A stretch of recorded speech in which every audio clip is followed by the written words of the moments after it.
নমস্কার, আমি অর্ক। আর আপনারা শুনছেন শোনাই শোনো, বাংলা গল্পের আস্তানা। আজকের গল্প বিভূতিভূষণ বন্দ্যোপাধ্যায়ের বারিক অপেরা পার্টি। গল্পটি ভালো লাগলে লাইক, কমেন্ট, শেয়ার করে পাশে থাকবেন। চ্যানেলটি সাবস্ক্রাইব করতে ভুলবেন না। শুরু হচ্ছে আজকের গল্প বারিক অপেরা পার্টি। সকালবেলা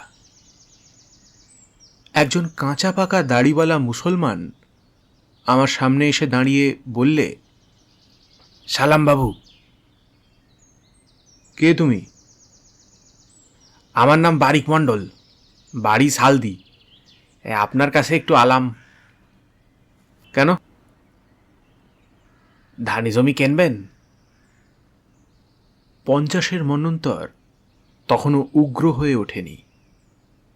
দিকে দিকে ওর আগমন বার্তা অল্পে অল্পে ঘোষিত হচ্ছে। একটা ব্যাপার শেষ না হয়ে গেলে বোঝা যায় না সেটা কত বড় হলো। সবাই ভাবছে এ দুর্দিনের অভাব অনটন শিগগির কেটে যাবে। এ সময়ে ধানের জমি কেনা মন্দ নয়।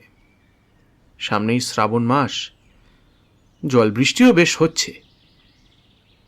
কিনেই ধান রোয়া হতে পারে এবারই। চালের দাম 25 টাকা মন, তাও সহজপ্রাপ্য নয়। কলকাতা থেকে বোমার ভয়ে পালিয়ে এসে বাড়ি বসে আছি। হয়তো কলকাতা শহর জাপানি বোমার ঘায়ে ছত্রাকার হয়ে যাবে। দেশেই থাকতে হবে বরাবর। দেশে ধানি জমির নিতান্ত অভাব। যা আছে তা নিয়ে কাড়াকাড়ি চলছে। বললাম, জমি কোথায়? কতটা? সালদির মাঠে। তা বলি আপনার কাছেই যাই, ওর জমি যদি দরকার থাকে। 7 বিঘে জমি বাবু। বিক্রি করবে আমাদের গায়ের সোনাই মণ্ডল। তুমি তার কেউ হও? না বাবু, ওর মধ্যেই 2 বিঘে ভিটে জমি আছে। সেই জমিটুকুতে আমি খাজনা দিয়ে বাস করি। জমিটা কিনলি আমি আপনার ভিটের প্রজা হব। 2 টাকা করে খাজনা করি। ধানের জমিটা আপনাকে সস্তায় করে দেবো বাবু। আমাকে ধানের জমিগুলো কিন্তু ভাগে দিতে হবে। আর যদি আপনি নিজেই চাষ করেন তো আলাদা কথা। কলকাতা থেকে নূতন এসে বহুদিন পরে দেশে বসেছি। জমি জমার ব্যাপার তত বুঝি নে। ব্যাপারটা তলিয়ে বুঝবার চেষ্টা করলাম। চালদির বারিক মণ্ডল আমার কাছে এসেছে কিছু জমি বেচতে। ওর জমি নয়, সোনাই মণ্ডলের জমি। ও এসেছে কেন? এতে ওর স্বার্থ কি? না, ও আগে থেকেই এই জমার অন্তর্ভুক্ত 2 বিঘে জমিতে বাস করে। জমি নিলে ও আমার প্রজা হবে এবং আমি ওকে ধানের জমির ভাগিদার করব। বেশ কথা। বারিকের চেষ্টায় ও আমার ইচ্ছে 3 দিনের মধ্যে জমি কেনা হয়ে গেল। রেজিস্ট্রি অফিসে যে দলটি জমি রেজিস্ট্রি করতে গিয়েছিল, বারিক মুসলমান দেখলুম তার মোড়ল। মহাফূর্তিবাজ লোক সে। আধবুড়ো লোক হলে কি হয়, দাড়ি নেড়ে নেড়ে পান খাচ্ছে, বিড়ি খাচ্ছে, বেগুনি খাচ্ছে, ফুলুরি খাচ্ছে। রেজিস্ট্রি শেষ হয়ে গেলে বারিক আমায় ডেকে বললে, বাবু একটুখানি দোকানে চলুন। কোন দোকান? জল খাবেন একটু। জল খাওয়ানোর প্রথা আছে এদেশে। যে জমি কেনে সেই মনের ফুর্তিতে সাক্ষী ও শনাক্তকারীকে মিষ্টিমুখ করায়। যে জমি বেচে সে তো রিক্ত হয়ে গেল, সে খাওয়াবে কেন? এ কথা তো এ দেশে নেই। কিন্তু বারিকের আনাড়ি ধরনের বিনীত গ্রাম্য অনুরোধ এড়াতে না পেরে খাবারের দোকানে বসলাম। দেও অ দোকানি, বাবুরি এই নিমকি, সেঙ্গারা, সন্দেশ দেও। আর ওই যে হাতে গোল গোল তোমার, ও কি বলে, ওই দেও 1 পোয়া। নুসি খাবেন বাবু? আরে বাবুরি নুসি দাও 8খানা। ভাজা নাই তা ভেজে দাও। 1.5 টাকা খরচ গেল শুধু আমার পিছু। খাবার খরচ গেল টাকা 4। বারিক মহা ফুর্তিতে 1 টাকার খাবার নিজেই খেলে। সন্ধ্যা হয়ে গেল। সবাই মিলে অন্ধকারে বাড়ির দিকে রওনা হই। বারিক অন্ধকার পথে গান জুড়ে দিলে চেঁচিয়ে, ওগো হরি বংশীধারী শ্যামলটবর।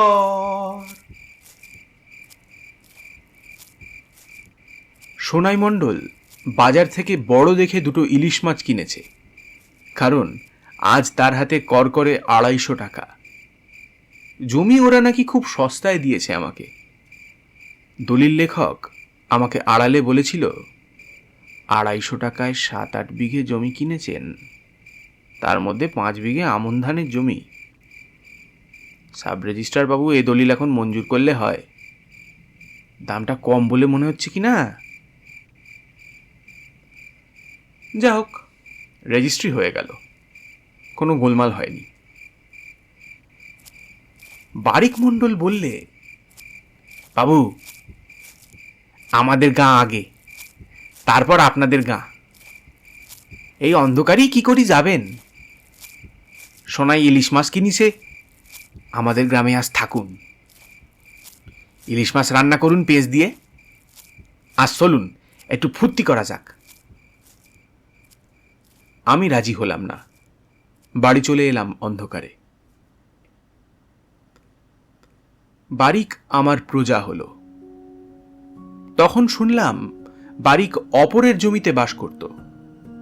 সে ভিটের খাজনা বহুদিন না দেওয়াতে জমিদার ওর বাড়ি অর্থাৎ একখানা চালা ঘর এবং 1 জোড়া বলদ বিক্রি করে ক্রোক দেবার উপক্রম করেছিল।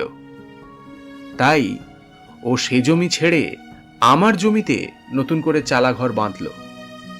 আমার নতুন কেনা ধানের জমি ওই ভাগে চাষ করবার জন্য বন্দোবস্ত করে নিলে। সেবার ধান রোয়া শেষ করলে।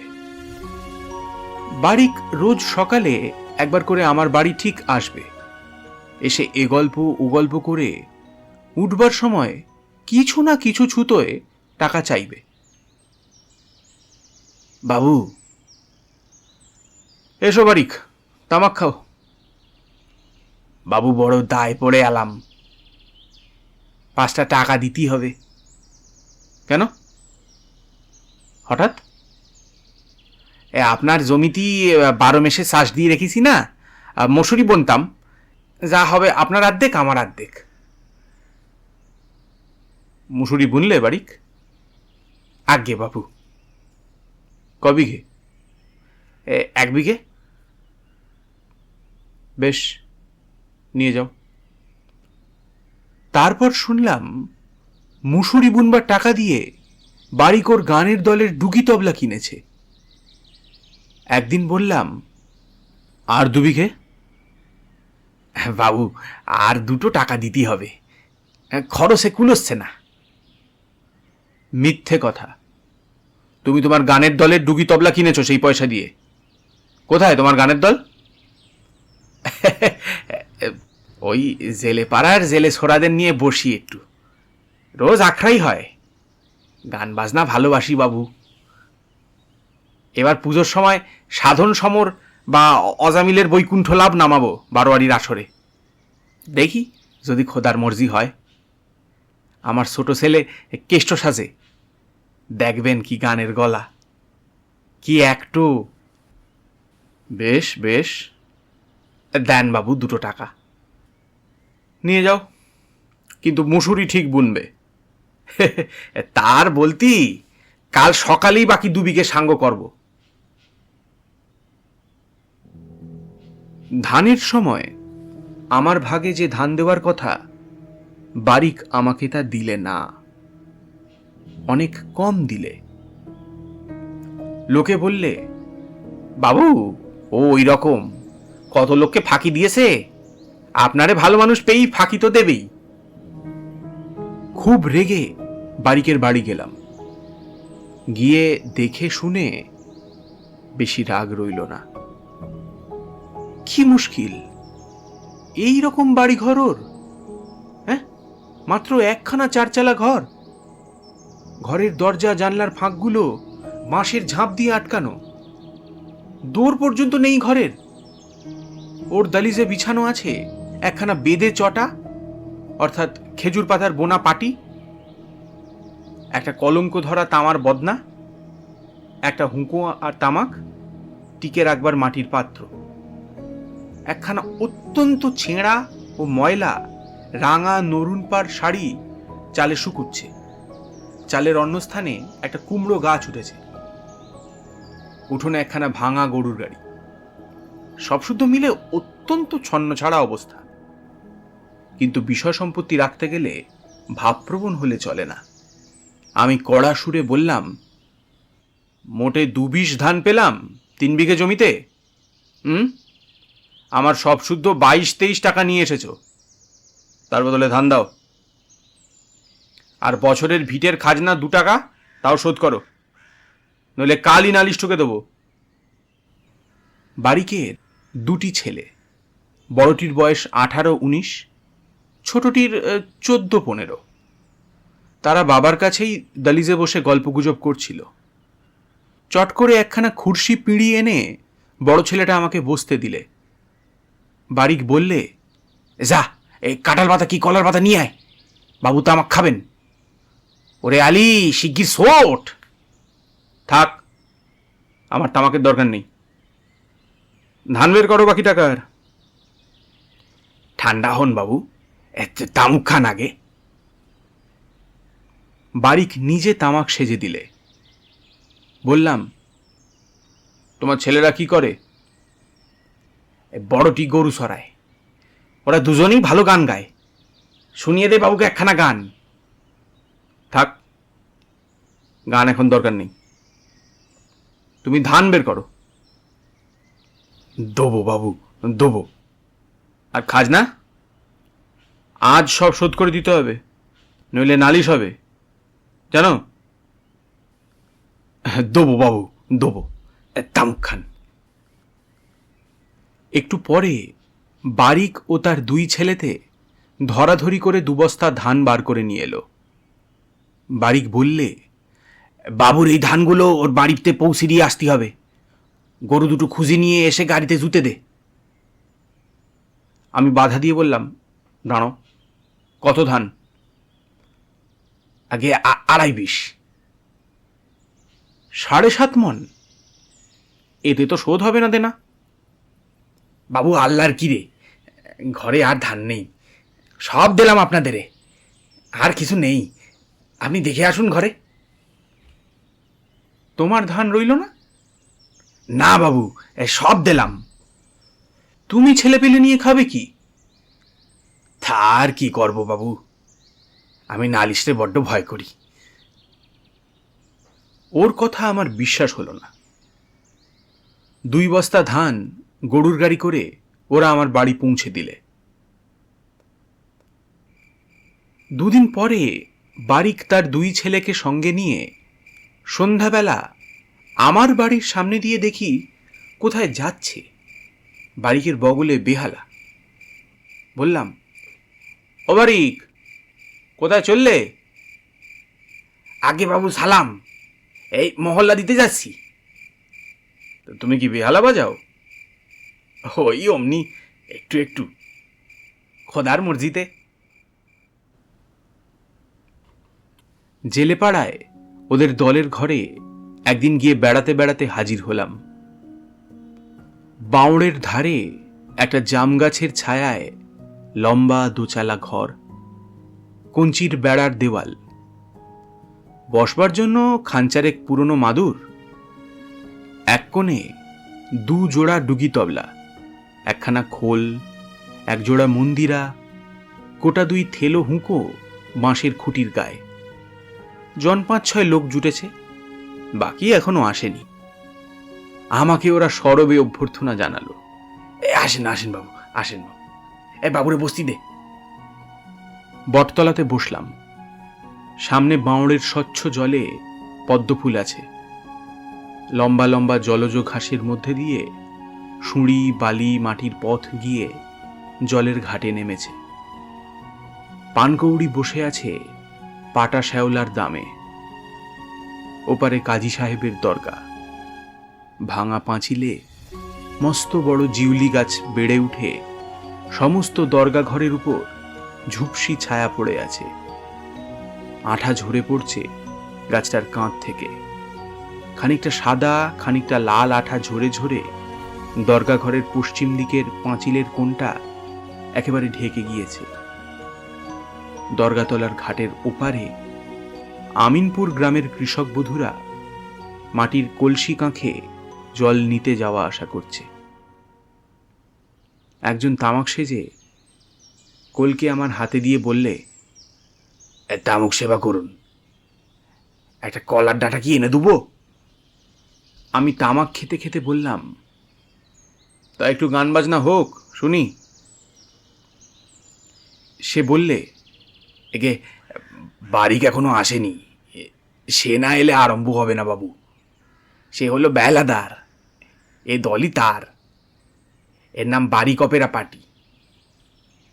বাহ বাহ, তা নাম দিয়েছে কে? বাবু মোরা তো ইঞ্জিরি জানি নে, অন্য অন্য যাত্রা দলের কাগজে যেমন লেখা থাকে তাই দেখে মোরা একটা মিল খাটিয়ে করিছি। ভালো হয়নি? একটু পরে বারিক এসেও সেই কথা জিজ্ঞেস করলে। আমি বললাম, নামের মতো একটা নাম হয়েছে বটে, খাসা নাম। গান শুনিয়ে দে, বাবুরি তামুক সেজে দে। ব্যস্ত সমস্ত বারিককে ঠান্ডা করে আমি তাকে বেহালা বাজাতে বললাম। ওর দুই ছেলে বেশ গান গায়। ছোট ছেলে কৃষ্ণ সাজে, বেশ কালো নধর চেহারাটি। তাকে বারিক বললে গান করে আমায় শুনিয়ে দিতে। সে রগে হাত দিয়ে তারস্বরে সোনাই যাত্রার এক গান আরম্ভ করলে। ওরে ও কিছান ভাই, আমি হেথা বলে যাই, গৌরেতে শোনো সেই বাণী। বললাম, বাহ, বেশ বেশ, কৃষ্ণের গান? বারিক ধমক দিয়ে বললে, মানভঞ্জন পালার সে গান খানাকা, আমার সঙ্গী ধর। বলে নিজেই রগে হাত দিয়ে আরম্ভ করলে। ধনী কি সুখে রাখিব পরাণ, কানু হেন গুণনিধি, গৃহে না আইল যদি, অঝরে বহিল দুলয়ান। ও লয়ান যে বহে যায়, গুণমণির বিরহ জালায়, লয়ান যে বহে যায়। বারিক গান করে মন্দ নয়। খানিকক্ষণ থেকে আমি চলে এলাম। জ্যোৎস্না রাত ছিল। বারিক কি আসতে দেয়? বসুন বসুন, সন্ধ্যাবলীর গান একটা শুনে যান না, আমি নিজে শিখিয়েছি। রাত 11টার সময় দেখি আমার বাড়ির সামনে দিয়ে ছেলে দুটিকে নিয়ে বারিক বাড়ি ফিরছে বন জঙ্গলের পথ দিয়ে। বারিকের বাড়ি চালদি গ্রামে। ওদের যেখানে বাঁওড়ের ধারে গান বাজনা হয়, বারিকের বাড়ি থেকে সে জায়গা 1.5 মাইলের উপর। এই পথের অধিকাংশই ঘন বন জঙ্গলে ভরা। সাপখোপের ভয় তো নিশ্চয়ই আছে এত রাত্রে। বারিককে ডেকে বললাম, ও বারিক, শুনছো? আলো নিয়ে যাও না কেন বারিক? বারিক রাস্তায় দাঁড়িয়ে বললে, কে বাবু? এখনো জাগন্ত আছেন? আর বাবু আলো, কেরাচিন তেল কনে পাবো? কেরাচিন তেল অভাবে অন্ধকারে ভাত খেতে হচ্ছে রোজ রোজ। তা গান কেমন শুনলেন? আগাগোড়া নিজে শেখানো বাবু। ওরা সব জেলে মালো, বিতালা বিশুরো গান গাইতো, হাতে নাতে শেখালাম বাবু। বারিক এমন ভাব প্রকাশ করলে যেন সে স্বয়ং ফৈয়াজ খাঁ। আমি তাকে এক আঁটি পাকাটি দিয়ে মশাল জেলে নিয়ে বাড়ি যেতে বললাম। হাটে ওদের গ্রামের সোনাই মণ্ডলের সঙ্গে দেখা, যে সোনাই মণ্ডল তার ধানের জমি আমার কাছে বিক্রি করেছিল। বেগুন বিক্রি করছে দেখে বললাম, সোনা ভালো আছো? আগে হ্যাঁ একরকম বাবু।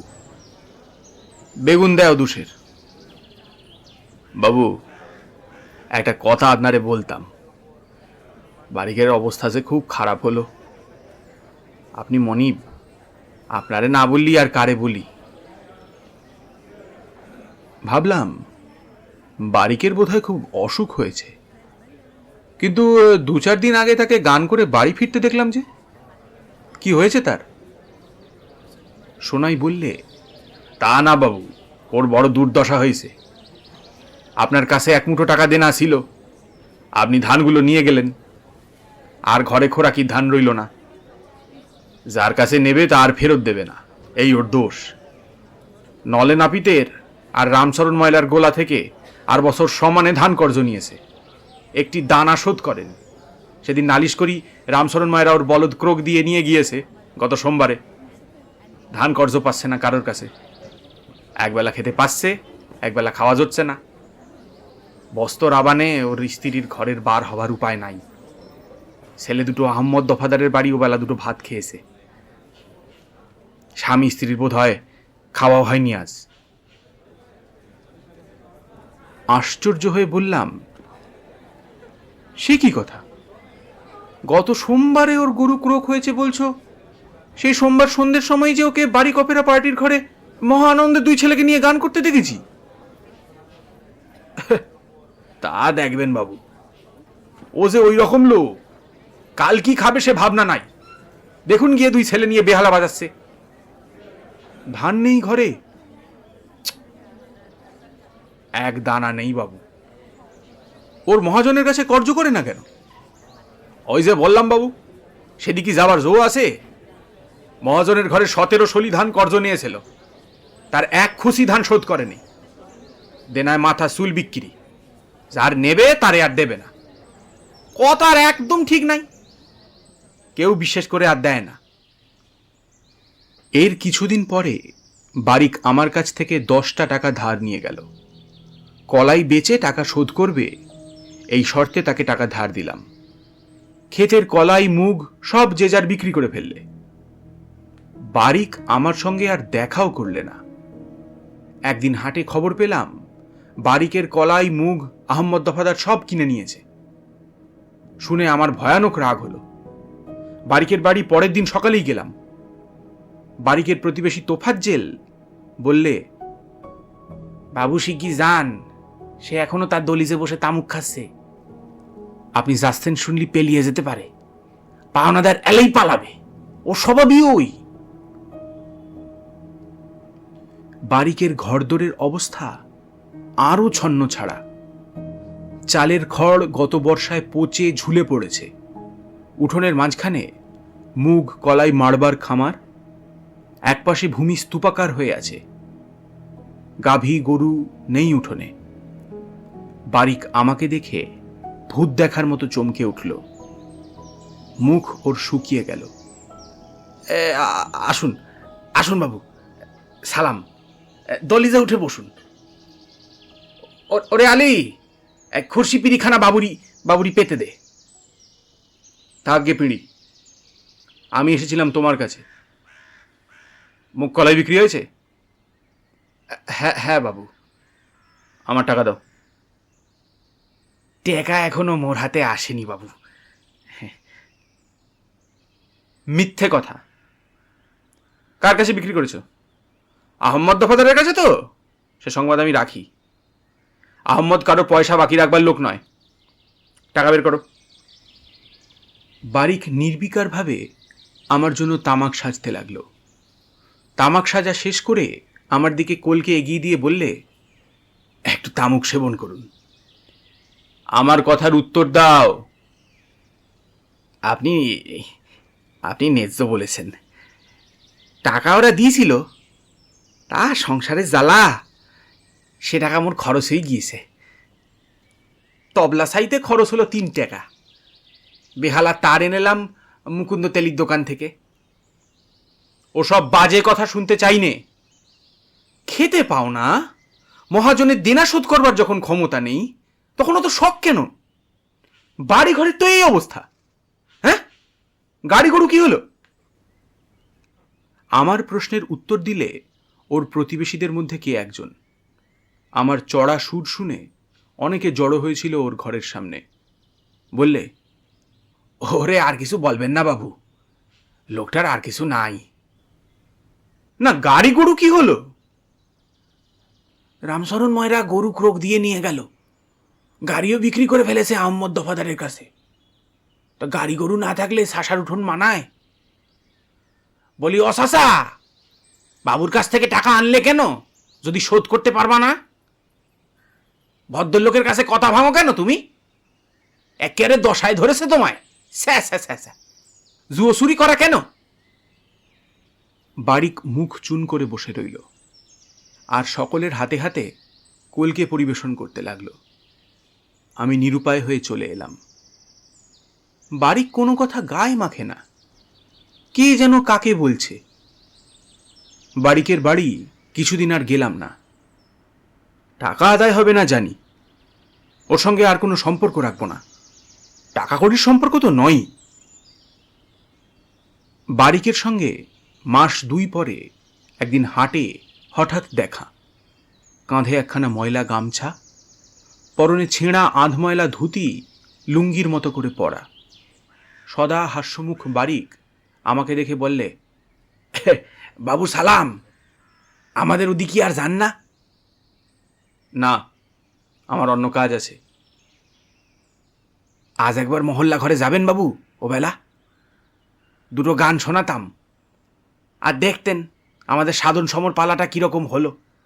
আজ পুরো মহল্লা হবে, পরশু গান হবে আরামডাঙ্গায় বিশ্বাসদের বাড়ি। আমার সময় হবে না।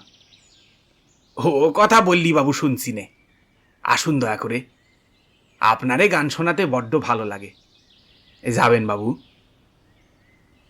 ওর অনুরোধ এড়াতে পারলাম না।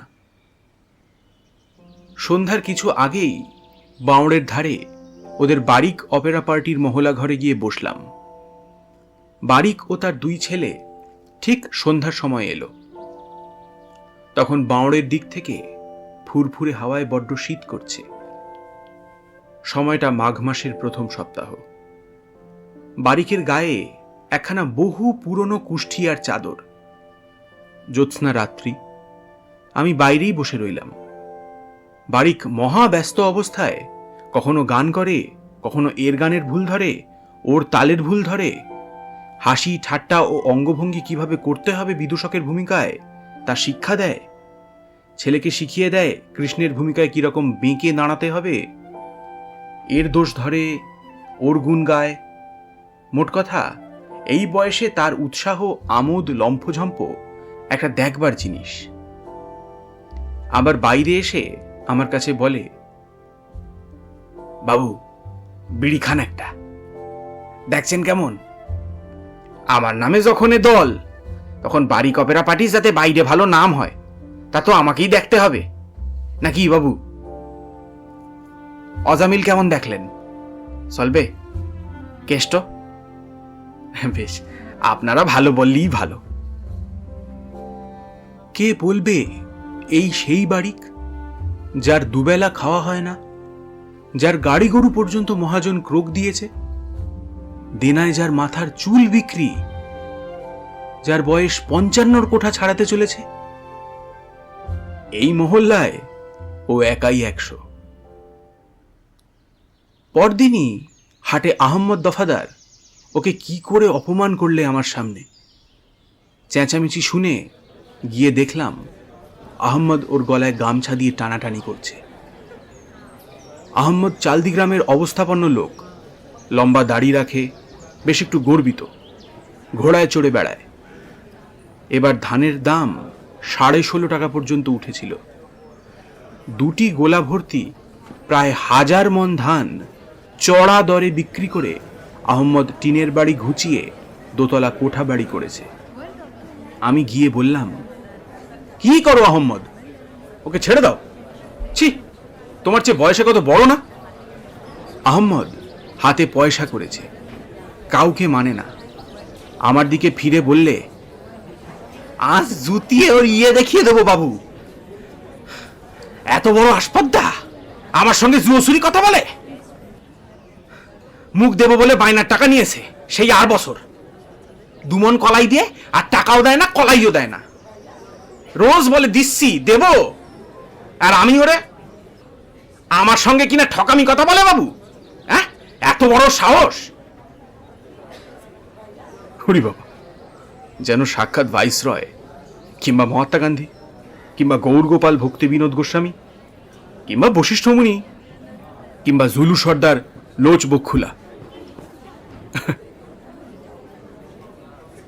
বারিক তখন বলছে, ছেড়ে দেন বাবু, আমি ও সমুদ্রে একবার দেখে নিতাম, আপনি ধরলেন কেন? আহম্মদ আবার সবেগে ঠেলে উঠে বললে, তবে রে।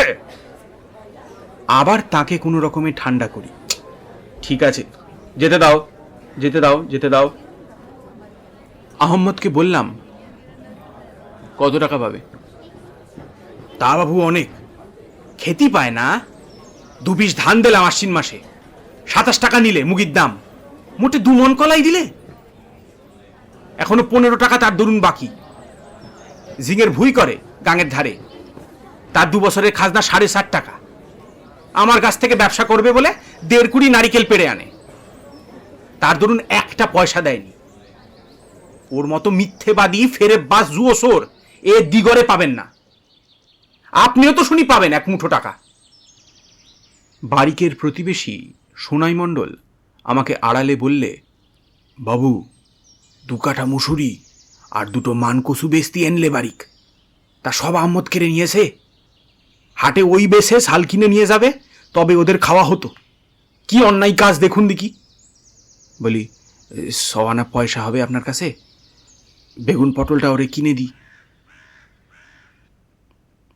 সেই দিনই রাত প্রায় 10টার সময় শুনলাম বারিক উচ্চৈস্বরে রাগিনী ভাঁজতে ভাঁজতে বারিক অপেরা পার্টির মহল্লা দিয়ে ফিরছে। তুমি কোন অংশে বলো, কোন বংশে কারে করেছ সুখী, নামটি তোমার দয়াময়, কথায় বটে কাজে নয়, কাজে নয়। এরপরে অনেক দিন আমার সঙ্গে ওর দেখা হয়নি। একদিন সোনাই মণ্ডলের সঙ্গে আমার দেখা। তাকে বলি, বারিক কেমন আছে? আর বাবু, আপনি শোনেননি? তার যে সর্বনাশ হয়ে গিয়েছে। কি ব্যাপার? কি হলো? ওর সেই বড় ছেলেটা আজ 7 দিন হলো মরে গিয়েছে। সে কি কথা? কি হয়েছিল? বাবু পুরনো জ্বরে ভুগছিল, পেটে পিলে, রোজ সন্ধিবেলা জ্বর হতো। ওষুধ নেই, পত্তি নেই। জ্বর সেরে গেল তো পান্তা ভাত আর পটল পেঁচ পোড়া খেলে। সেদিন রাত্রিরই জ্বর হয়েছে ও সেই অপেরা পার্টি থেকে গান ছেড়ে এসে ভোরবেলা মারা গেল। বুড়ো বয়সী ওই ছেলেটা তবুও মাথা ধরা হয়ে ঠেলে উঠছিল। আরেকটা ছেলে, সে তো বাচ্চা, তার ভরসা কি? অত্যন্ত মর্মাহত হলাম বলাই বাহুল্য। মনের কোণে ঘোর মিথ্যেবাদী জুয়োচোর সদা প্রফুল্ল বৃদ্ধ বারিকের প্রতি একটু অনুকম্পার ভাব সঞ্চিত ছিল। কাল সকালে একবার বারিকের বাড়ি যাব। ভাগের জমি 2 বছর কেড়ে নিয়েছিলাম ওর কাছ থেকে, এবার ওর সঙ্গেই আবার বন্দোবস্ত করব। পুত্র শোকাতুর বৃদ্ধকে সান্ত্বনা দেওয়া উচিত, সাহায্য করা উচিত।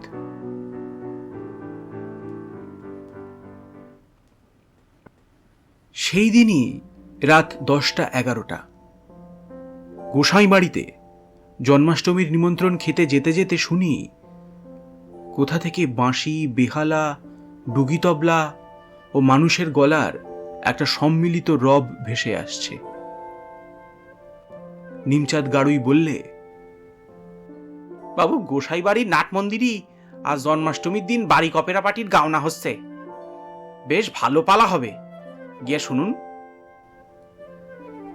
আসরে গিয়ে দেখি বারিক বিদূষকের ভূমিকায় দাড়ি নেড়ে নেড়ে খুব লোক হাসাচ্ছে। পালা হচ্ছে সাধন সমর বা অজামিলের বৈকুণ্ঠ লাভ।